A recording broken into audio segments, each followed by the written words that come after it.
안녕하세요. 오늘은 대한민국 정치가 우리에게 던지는 한 가지 질문을 이야기해 보겠습니다. 과연 감옥에 갔던 전직 대통령이 사면을 받은 뒤 다시 선거 유세장에 나서는 것은 정당한 일일까요? 2026년 지방선거를 앞두고 대한민국 곳곳에서 익숙한 얼굴들이 다시 등장했습니다. 국정농단으로 탄핵되고 실형을 선고받았던 박근혜 전 대통령, 그리고 뇌물수수와 횡령 혐의로 수감 생활을 했던 이명박 전 대통령이 선거 현장에서 특정 후보를 지지하며 유세에 나서고 있습니다. 일부는 말합니다. 사면을 받았으니 문제없다. 정치적 표현의 자유는 누구에게나 있다. 법적으로만 보면 맞는 말입니다. 실제로 사면된 전직 대통령이 정치 활동을 하는 것을 금지하는 법은 없습니다. 하지만 법적으로 가능하다고 해서 도덕적으로도 정당한 것일까요? 사면은 무죄 선언이 아닙니다. 죄가 사라진 것도 아닙니다. 국민 통합과 사회적 화해를 위해 국가가 베푸는 특별한 관용일 뿐입니다. 그런데 지금 우리는 무엇을 보고 있을까요? 사면을 받은 전직 대통령들이 성찰과 자숙의 시간을 보내기보다 선거판 한가운데에서 정치적 영향력을 행사하는 모습을 보고 있습니다. 많은 국민들이 기대했던 모습은 이것이 아니었을 것입니다. 국민은 사면을 통해 용서를 보여주었지만 다시 정치의 중심에 서라는 의미까지 부여한 것은 아니기 때문입니다. 전직 대통령은 일반 정치인과 다릅니다. 국가 최고 권력을 가졌던 사람이며 그만큼 더 큰 책임과 도덕성이 요구됩니다.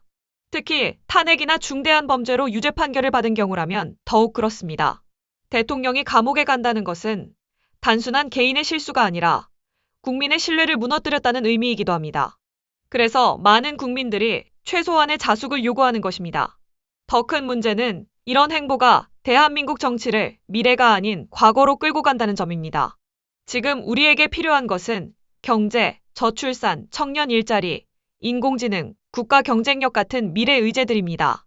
하지만 선거판은 다시 탄핵과 적폐, 과거 권력의 논쟁으로 채워지고 있습니다. 유권자들이 미래를 논해야 할 선거가 과거 인물들의 귀환으로 흔들리고 있는 것입니다. 물론 민주주의 사회에서 누구를 지지할지는 자유입니다. 하지만 자유에는 책임이 따릅니다. 특히 국가 최고 지도자였던 사람이라면 더욱 그렇습니다. 권력은 잡을 때보다 내려놓을 때 더 큰 품격이 드러납니다.